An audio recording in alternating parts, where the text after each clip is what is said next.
Magandang gabi sa inyo lahat mga lakan. Ako si Kap Carl.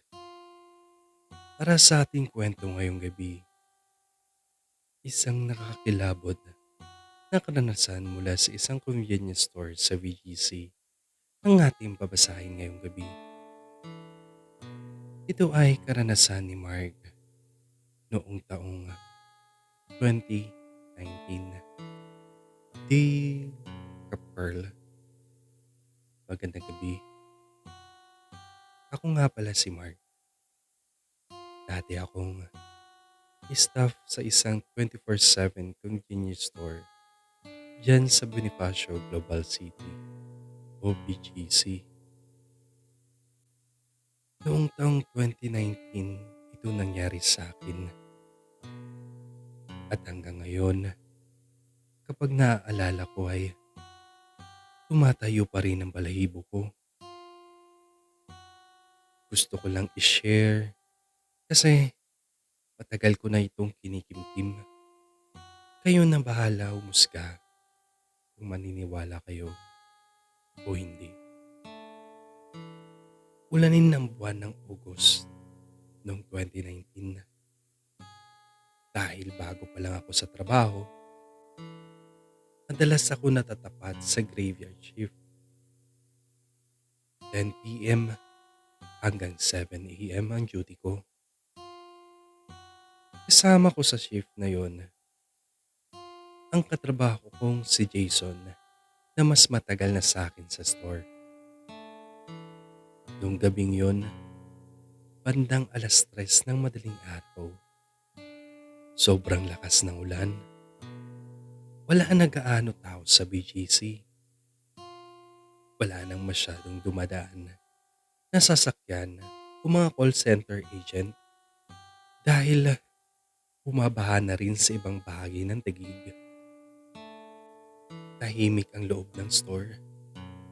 Tanging instrumental pop music lang ang paulit-ulit sa speaker ang naririnig.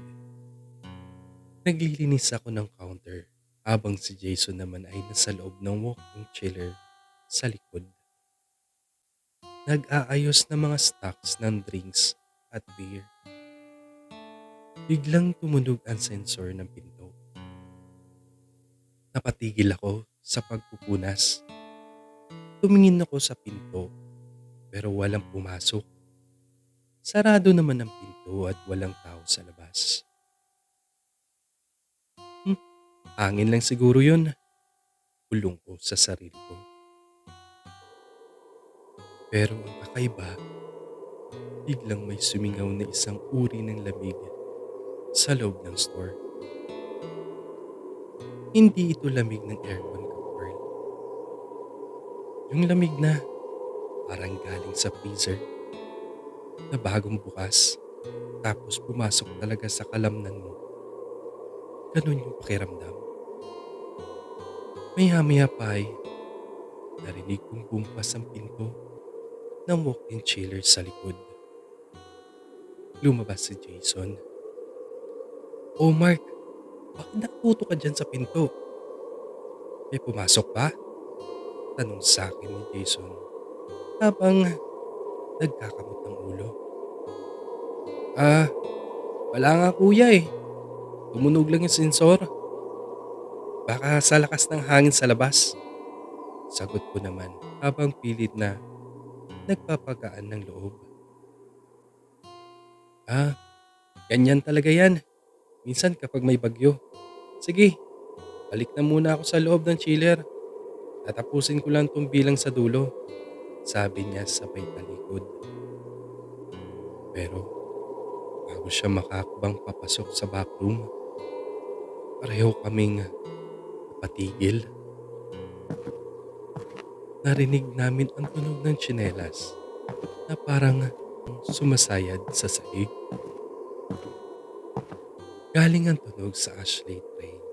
Yung hilera kung saan naroon ang mga bukas na chiller ng mga pagkain at inumin, Kapurl. Dahan-dahan kaming sumilip ni Jason. May isang lalaking nakatayo roon. Nakatalikod siya sa amin. Ang suot niya ay puting polo pang lalaki na pang-opisina at itim na pantalon. May ID pa siyang nakasabit sa liig niya. Ang nakapagtataka, basang-basa ang likod ng polo niya. Parang naligo sa ulan. At may tumutulong tubig mula sa buhok niya patungo sa sahig. Nagkatinginan kami ni Jason. Bulong sa akin ni Jason, "Hala, ilan pumasok yan? Hindi mo ba nakita sa counter?" "Hindi ko talaga nakita yan, kuya. Kanina pa ako nakatingin sa pinto eh." Sagot ko naman na nanginginig na boses. "Lapitan mo nga dun. Tanungin mo kung may kailangan." Utos sa akin ni Jason habang siya naman ay umatras ng kaunti malapit sa pintuan ng backroom. Lakas loob ako naglakad patungo sa asleep tray. Habang lumalapit ako, lalong tumitindi yung amoy. Amoy lupa na hinaluan ng amoy na lumang imbornal. Sobrang tapang ng amoy, Carl, na halos masuka ako. Sir. Good morning po. Baka may hinahanap kayong pagkain o inumin?" Magalang kong tanong habang nakatayo mga 2 metro sa likod niya. Hindi sumagot ang lalaki. Nanatili lang siyang nakatitig sa loob ng chiller. Pag nakakilabot ka, Pearl, napansin ko sa balikat niya, hindi gumagalaw. Walang sinyalis na huminga siya. Tuwid na tuwid ang tindig niya na parang manikin. Dahil nakatayo siya sa harap ng salamin ng chiller, natural lang na makikita ko ang refleksyon ng mukha niya noon. Tumingin ako sa salamin upang makita ang mukha niya at doon na ako natuluyan na paatras. Carl, walang mukha ang refleksyon niya sa salamin. Puro itim lang na parang may usok na umiikot sa loob ng salamin kung saan dapat nandoon ang mukha niya. At bago natin pagpatuloy ang kwento, huwag kalimutan mag-subscribe at pindutin ang notification bell para updated kayo sa mga Tagalog horror stories natin. Tara na at ipagpatuloy na natin ang kwento ni Mark. Kuya! Kuya Jason! Tawag ko. Pero hindi ko na maialis ang tingin ko sa lalaki. Sobrang, sobrang hina na ng boses ko dahil sa takot, Kap Carla. "Bakit, Mark? Ano yun?" Tanong ni Jason mula sa malayo at bakas na rin ang kaba sa boses niya. Biglang gumalaw ang lalaki pero hindi normal ang galaw niya. Dahan-dahan niyang inikot ang ulo niya patungo sa akin. Naririnig ko ang tunog ng mga buto sa liig niya na parang nababalik. Nang tuluyan siyang humarap sa akin, doon ko nakita ang mukha niya. Maputlang maputla na parang ilang araw na nakababad sa tubig. At ang mga mata niya ay walang puti. Puro itim ang buong Bible niya. At may lumalabas na itim na likido sa gilid ng mga mata niya. Nakangiti siya ng napakalaki. Nakangiti siya ng napakalaki, abot hanggang tenga. Patawad po. Yan na lang ang nasabi ko bago ako napaupo sa sahig. Sa sobrang pangangatog ng tuhod ko. Mark, tumakbo ka dyan! Sigaw ni Jason. Kasabay ng sigaw ni Jason, biglang umislap ang mga ilaw sa buong store hanggang sa tuluyan na nag-blackout, Pearl. Sobrang dilim. Ang tanging liwanag na lang ay ang kidlat mula sa labas ng glass window. Sa gitna ng kadiliman, naramdaman kong may tumayong tao sa mismong harapan ko. Amoy na amoy ko ang lupa at biglang may bumulong sa kanang tenga ko. Ang boses niya ay parang galing sa ilalim ng lupa. Karal-kal ang boses at malamig. Salamat sa pagpapatuloy. Malamig sa labas. Napasigaw ako. Napakalakas. Diyos ko, tulong! Pagkasigaw ko, biglang bumalik ang kuryente.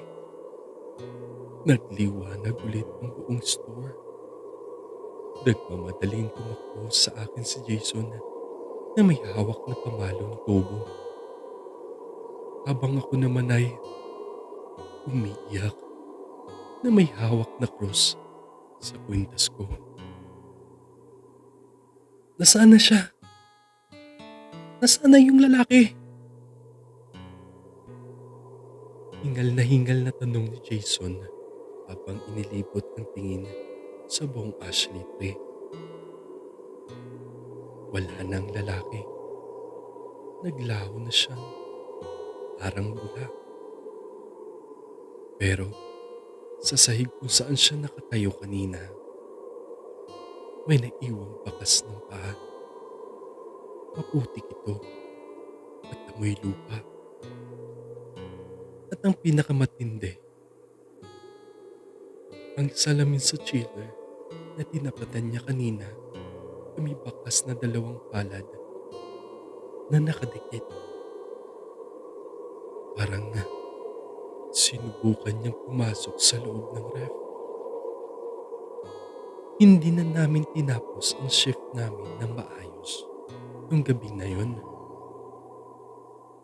Nagkulong kami ni Jason sa counter hanggang sumapit ang 6:00 ng umaga at dumating ang manager namin.